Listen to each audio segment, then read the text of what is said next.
Hello everyone, my name is Radhika and today we will doing the all types of numericals of value added method so that you will get the conceptual clarity. So the first numerical is you have to find NVA at FC, net value added at factor cost. By using this method, value added method, you will get GVA at MP, मतलब gross domestic product at market price. So first of all we'll find GVA at MP by using the formula sales plus change in stock minus intermediate consumption. So your sales will be 100 and change in stock is closing stock minus opening stock and IC is 50 over here, intermediate consumption. Now 100 plus your closing stock is 20 minus your opening stock is 10 minus 50, 100 plus 10 minus 50, you will get 110 minus 50, your answer will be 60 and all the terms are in lakhs, so 60 lakhs. Now you have to calculate NVA at FC. So for this you will convert GVA at MP to NVA at FC. For this the difference is gross and net. You will subtract depreciation, then market price and FC. For this you will subtract NIT from this. Answers 60 minus depreciation which is given over here 12 and NIT is IT minus subsidies. And subsidies आपको बेटे यहाँ पे question में नहीं given तो you will take subsidies as 0 and IT में indirect tax में आपको एक्साइज गिवन है 16 minus 12 minus 15 60 minus 12 minus 15, 60 minus 27, so your answer will be 33 lakhs. अब यहाँ पे कंसेप्ट है IT का. IT indirect taxes. Indirect taxes वो टैक्सेस होते हैं जो डायरेक्टली गवर्नमेंट को नहीं पे किए जाते, जिसका बर्डन किसी और पे शिफ्ट कर देते हैं. तो इनडायरेक्ट टैक्सेस में आपके टैक्सेस आ जाते हैं जैसे एक्साइज ड्यूटी हो गई, कस्टम ड्यूटी हो गई, वैट हो गया, GST हो गया, स्टैम्प ड्यूटी हो गई, ये सब आपके इनडायरेक्ट टैक्सेस हैं. सेल्स टैक्स हो गया. अगर किसी भी क्वेश्चन में ये मेंशन होता है तो मतलब ये आपके इनडायरेक्ट टैक्सेस हैं. Clear? Now for the second question you have to find out value of output. Value of output निकालने के लिए आप पहले एक पूरा फॉर्मूला लगाओगे इसी मेथड का. इस मेथड से क्या निकलता है GVA एट MP, बट आपको क्वेश्चन में गिवन है NVA एट FC. तो इसको कन्वर्ट करेंगे पहले इस पे. NVA एट FC को हमने GVA एट MP पे लेके जाना है, तो इसको कन्वर्जन के लिए नेट से ग्रोस पे जाना है प्लस डेप्रिसिएशन, फैक्टर कोड से मार्केट प्राइस पे जाना है plus NIT. Okay, 100 then depreciation, consumption of fixed capital. ये डेप्रिसिएशन का अनदर नेम है, consumption of fixed capital depreciation को ही बोलते हैं. प्लस 10 देन प्लस NIT के लिए एक्साइज ड्यूटी आपका इनडायरेक्ट टैक्स गिवन है IT minus subsidies. For this 100 plus 10 IT आपका एक्साइज ड्यूटी 20 एंड सब्सिडीज आपकी 5. 100 plus 10 110 then plus 15, your answer will be 125 in lakhs. Okay, then you have to find value of output. GVA at MP is equal to value of output minus IC. value of output आपने पढ़ा था, value of output is equal to sales plus change in stock. Okay, तो value of output निकालना है simply आपने यहाँ पे 125 then value of output then IC आपको गिवन है क्वेश्चन में 75. ये 75 यहाँ से वहाँ जाके ऐड हो जाएगा. 125 plus 75 is equal to your value of output that is 200 in lakhs. 200 lakhs is your value of output. Now come to the next numerical. Here you have to find sales and in the question NVA at FC is given over here. For this we have to convert NVA at FC into GVA at MP because this method से जो answer आता है आपका GVA at MP आता है. तो net से gross पे जाने के लिए we will add depreciation. Factor cost से मार्केट प्राइस पे जाने के लिए we will add NIT. 2000 plus your depreciation is consumption of fixed capital 700 plus NIT is, IT बेटा यहाँ पे इस क्वेश्चन में गिवन नहीं है, तो you will take IT as 0 and subsidy is 200. 0 minus 200. 2000 plus 700 minus 200. You will get 2500 lakhs.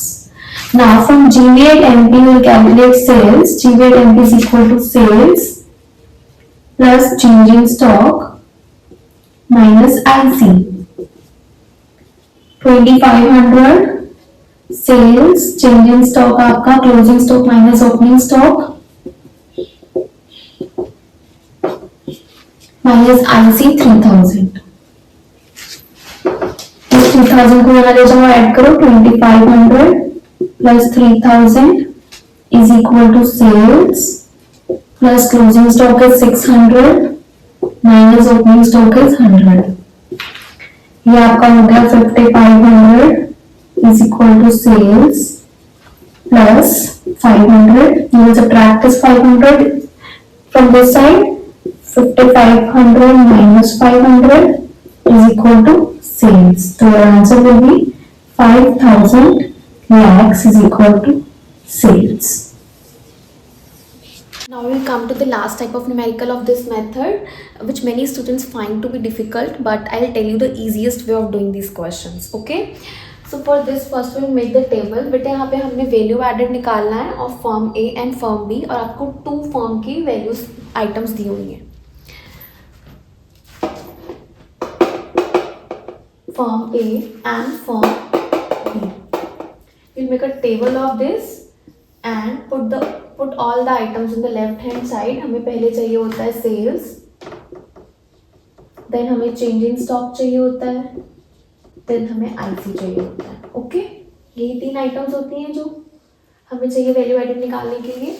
अब purchases by firm A from abroad, जो फर्म ए ने अब्रॉड से परचेजेस किए हैं, मतलब इंपोर्ट्स किए हैं, जो बाहर से, जो इसने इंपोर्ट्स किया है बाहर से, वो इसका रॉ मटेरियल होगा, वो इसकी इंटरमीडिएट कंजम्पशन होगी. तो this will come in the intermediate consumption of firm A. Now sales by firm B, जो फर्म बी ने सेल्स करी है, that is 180.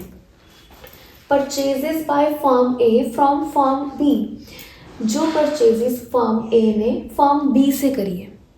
Purchases by firm A from firm B 100. अब ये परचेज किसने किया है?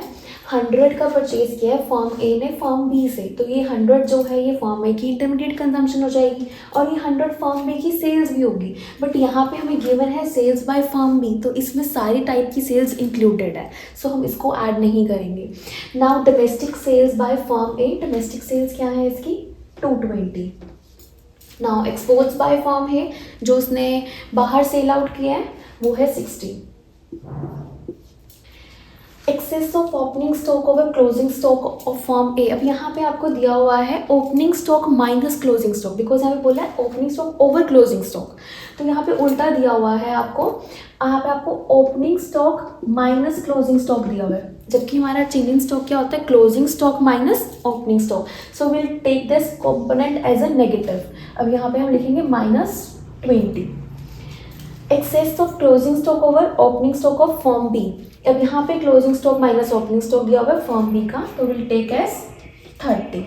Now purchases by firm B from firm A, जो परचेज बाय फर्म बी ने ए से परचेज किया है, तो ये यहाँ पे आएगा 100. क्लियर बेटे? Purchases by firm B from firm A. अब ये फर्म ए से फर्म बी ने परचेज किया है, तो 100 यहाँ पे आएगा. अब ये 100 ए की सेल्स भी होती, बट यहाँ पे डोमेस्टिक सेल्स गिवन है हमें ए की, तो डोमेस्टिक सेल्स में उसकी सेल्स टू अनदर फर्म पे इंक्लूड होगी.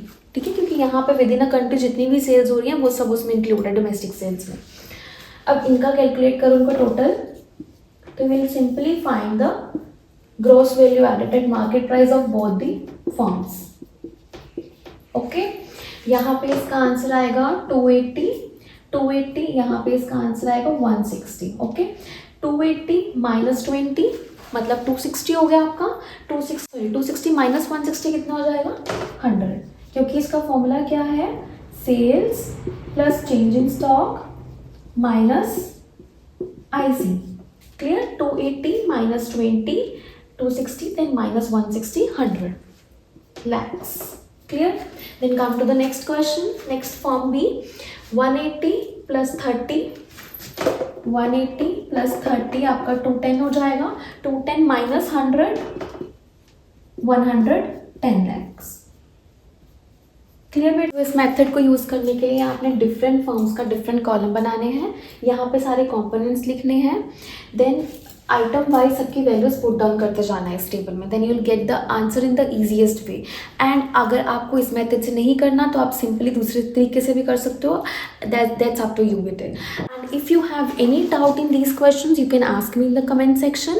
And if you like my video do not forget to subscribe my channel economics by Radhika.